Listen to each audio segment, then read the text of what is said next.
उत्तर प्रदेश की राजधानी लखनऊ के अलीगंज में हुई अग्निकांड के बाद किसी का भाई, किसी का बेटा, किसी का आंखों का तारा तो किसी का बुढ़ापे का सहारा अब वो नहीं रहा, क्योंकि एक कोचिंग संस्थान की ऐसी लापरवाही जिसने माँ बाप के सहारे को, उनके सपनों को रौंद दिया। सिर्फ एक लापरवाही और जिंदगियां खत्म। कुछ बच्चों के परिजन अपने जिगर के टुकड़े की शक्ल तक नहीं देख पाए। लखनऊ के अलीगंज स्थित कोचिंग संस्थान में लगी आग ने उन बच्चों की जिंदगियां खत्म कर दी जिन्होंने सोचा था कि वो कुछ बड़ा कर अपने माता पिता का नाम रोशन करेंगे। लेकिन उन्हें क्या पता था कि सोमवार को जब कोचिंग खुलेगी तो उसमें उनका आखिरी दिन होगा। कोचिंग संस्थान की इतनी बड़ी लापरवाही जिसमें इमरजेंसी का कोई रास्ता ही नहीं था। रास्ता था तो सिर्फ एक, उसी से आओ और उसी से जाओ। आग की खबर जैसे मिली, कुछ बच्चों के माता पिता, भाई बहन, दोस्त, यार सब वहां पहुंच गए। आसपास के लोगों ने बचाने का प्रयास किया, लेकिन जिसने भी वह मंजर देखा वो वहीं सहम गया। कुछ बच्चे तार के सहारे निकले तो कुछ ने अपनी जान बचाने के लिए उस बिल्डिंग से छलांग लगा दी, लेकिन जो अंदर थे वो खत्म हो गए। परिजनों ने जब अपने जिगर के टुकड़े की लाश देखी तो चीख चीख कर रोने लगे और बदहवास होकर बेहोश हो गए। फिलहाल उत्तर प्रदेश के मुखिया सीएम योगी आदित्यनाथ ने संज्ञान लिया और सीधे अलीगढ़ से पहुंच गए उस कोचिंग संस्थान जिसकी लापरवाही से वो बिल्डिंग एक जलती हुई भट्टी बन गई थी। और वहां जो लोग मौजूद थे, 15 लोग, उनको निगल गया।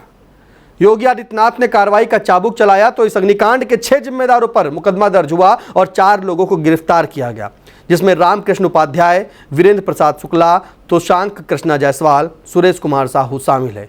इसी के साथ सीएम योगी ने बिजली विभाग और एलडीए विभाग के 4 अधिकारियों को भी सस्पेंड कर दिया, जिसमें गौरव कुमार एक्सीएन, कमलेंद्र कुमार सिंह अग्निशमन अधिकारी, अनिल कुमार एई लखनऊ विकास प्राधिकरण और प्रमोद पांडे जेई लखनऊ विकास प्राधिकरण।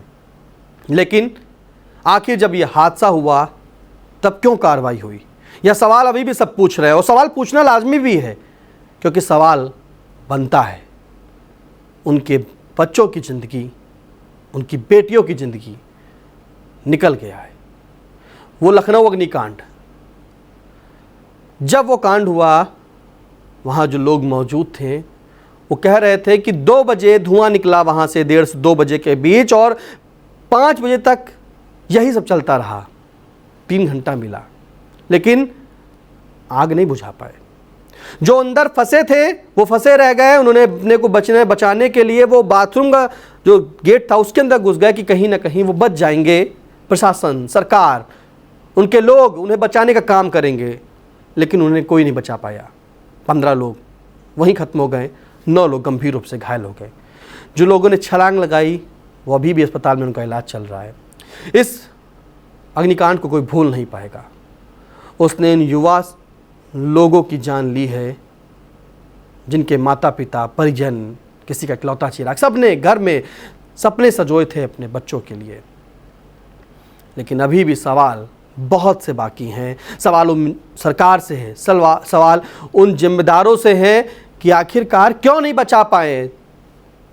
वो मॉकड्रिल कहाँ गई जब मॉकड्रिल प्रशासन कराता है, कहता है कि देखो मेरे पास ये इंतजाम है, फायर प्रूफ जैकेट है, मेरे पास अग्निशमन के तमाम यंत्र हैं, अगर कहीं आग लगेगी तो सरकार आपकी जिम्मेदारी के लिए आगे आएगी, आपकी जिम्मेदारी लेगी। जब मॉकड्रिल होती है, पूछ रहे हैं लोग, मॉकड्रिल होती है तो उसमें लोग आते हैं, अग्निशमन अधिकारी आते हैं, पुलिस आती है, मेडिकल टीम आती है और बताते हैं कि ऐसे हमारे पास इंतजाम हैं, बचा लेंगे सबको। लेकिन जब आग लगी उस लखनऊ के कोचिंग संस्थान में, उस बिल्डिंग में, तो कहाँ गए वो लंबे लंबे दावे, लंबे लंबी मशीनें, लंबे लंबे उनके पानी के फव्वारे कहाँ गए? वो पूछ रहे हैं।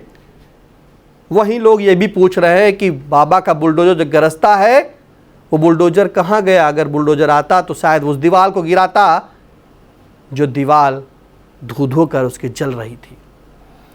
उसे गिराते, उसे क्रेन के सहारे गिराते, शीशे तोड़ते तो कुछ लोगों को बचा लिया जाता।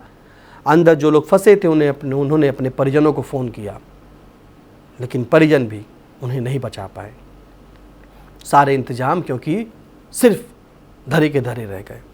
सीएम योगी आदित्यनाथ पहुंचे, डिप्टी सीएम पहुंचे, रक्षा मंत्री राजनाथ सिंह पहुंचे, सभी बड़े बड़े नेता वहां पहुंच गए, फिर भी नहीं बचा पाए। क्यों? सवाल अभी भी है। सवाल उन जिम्मेदारों से है जो दावे करते हैं कि हम आपकी जिम्मेदारी लेते हैं, लेकिन फिर भी वो 15 जिंदगियां नहीं बच पाई। ज़्यादा उम्र नहीं थी, कोई 24 साल का, कोई 23 साल का, कोई 30 साल का। सब कुछ खत्म हो गया। इकलौता भाई किसी का चला गया, किसी का इकलौता बेटा चला गया, किसी के घर के कमाने का जरिया जो था वो वहीं उस आग की भट्टी जो बन गई थी बिल्डिंग, उसमें समा गया। सवाल अभी भी बहुत सारे हैं, क्या ये कार्रवाई पहले क्यों नहीं हुई?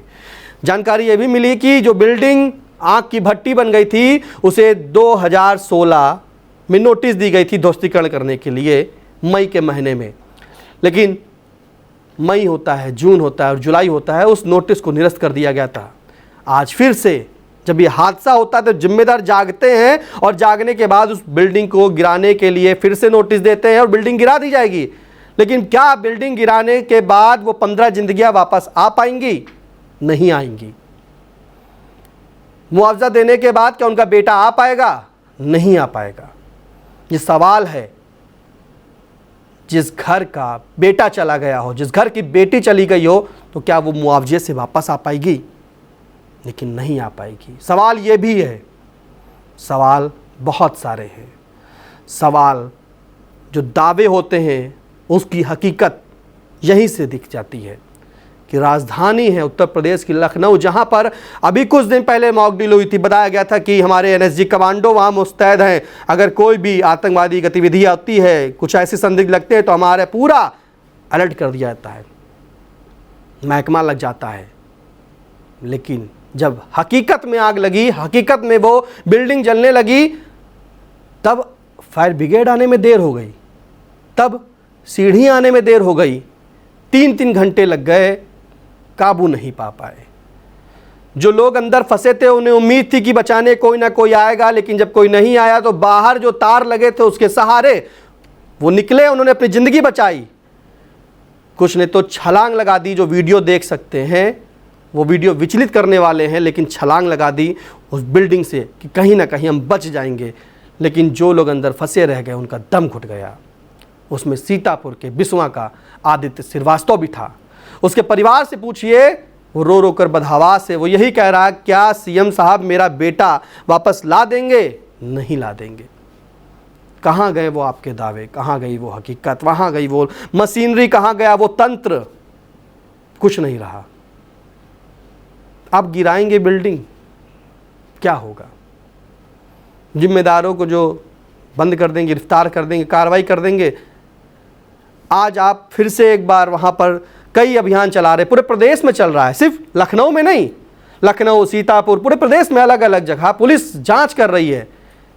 होटल्स, कोचिंग संस्थान, रेस्टोरेंट, सभी जगह जाकर देख रही है। लेकिन जब ये हादसा हो गया, उसका इंतजार था क्या किसी को देखने का?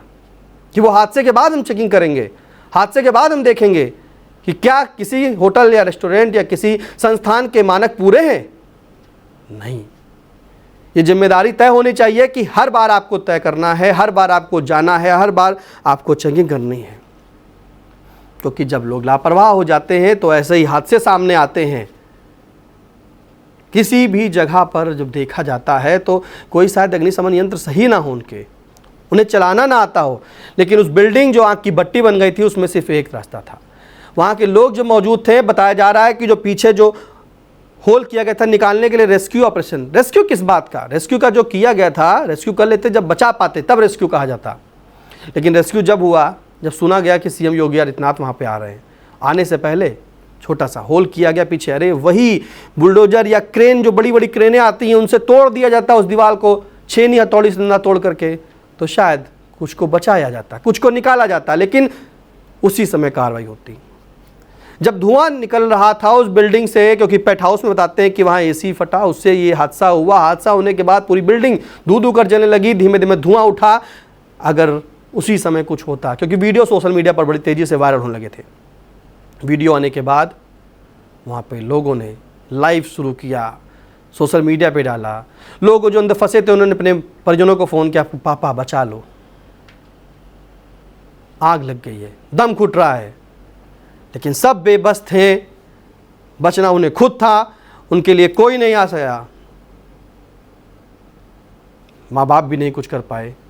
कुछ माँ बाप ने अपने बच्चों की शक्ल तक नहीं देखी, सीधे पता चला कि वो पोस्टमार्टम हाउस गए हैं, कोई कह रहा था KGMU गए हैं, तो वहाँ जाके ये क्या हुआ, सिर्फ मिली तो लाश। सवाल अभी भी बहुत हैं, हम आपको फिर से एक बार उन सवालों के बीच लाएंगे। खबर आपकी, नजर हमारी। देखते रहिए आई इंडिया।